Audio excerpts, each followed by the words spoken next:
సాధారణంగా వైఎస్ఆర్ కాంగ్రెస్ పార్టీ మీదన ఒక నెగిటివ్ కాంప్లెక్స్ క్రియేట్ చేయడానికి విపరీతమైనటువంటి ప్రింట్, ఎలక్ట్రానిక్, సోషల్ మీడియా ప్రచారాన్ని తెలుగుదేశం తీసుకొస్తుంది. దాన్ని బాగా హైలైట్ అయిపోయి రప్చర్ అయిపోయాక అప్పుడు వైఎస్ఆర్ కాంగ్రెస్ పార్టీ వాళ్ళు డిఫెన్స్లో ఏదో రెండు ముక్కలు మాట్లాడతారు. ఆ పేరు నానేనో పాపం ఎవరో వరదు కళ్యాణినో అంబటి రాంబాబు ఇట్లాంటి వాళ్ళు ఈ లోపు జరగాల్సిన డ్యామేజ్ జరిగిపోతుంది. కానీ ఇవాళ మాత్రం కొంచెం స్పందించారు.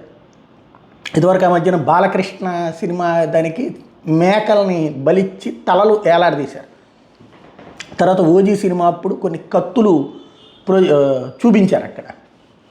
వాటిని గుర్తు చేస్తూ ఇవాళ ఏదైతే జగన్ పుట్టినరోజు సందర్భంగా ఎవరో మేకని బలిచ్చారు, రక్తం చిమ్మారు అన్నటువంటి దాని మీద వాళ్ళని కొట్టి చితకబాది నడిపించుకుంటూ రోడ్ల మీద తీసుకెళ్ళి యోగి ఆదిత్యనాథ్ తరహా ట్రీట్మెంట్ అన్నటువంటి దానికి అటు కన్నబాబు ఇటు వరదు కళ్యాణి వీళ్ళందరూ స్పందించి సరే దీనికి రిటర్న్ గిఫ్ట్ ఇస్తాం ఖచ్చితంగా, బట్ మరి ఇవన్నీ జరగలేదా బాలకృష్ణ సినిమా అప్పుడు కానీ లేకపోతే ఇది వాటిని ఏదో దుర్మార్గ పార్టీని చిత్రీకరించే ప్రయత్నంలో భాగంగా చేస్తున్నారు. మొన్న అతను ఎవరో ఒక గర్భిణికి సంబంధించిన ఇష్యూలో అట్లాగే కొట్టాడని చెప్పి వైసీపీ కార్యకర్త కొట్టాడని ప్రచారం చేశారు. ఇవాళ కూడా అదే మొక్క హోంమంత్రి అంటోందనమాట. అంతే అతను జనసేన అన్నటువంటిది ఓపెన్గా కనిపించినా కూడా అతను జనసేనని దుష్ప్రచారం చేస్తున్నారన్నటువంటి పాయింట్ ఆవిడ చెప్పుకొచ్చిందని దాన్నే వీళ్ళు ప్రస్తావించుకొచ్చారు.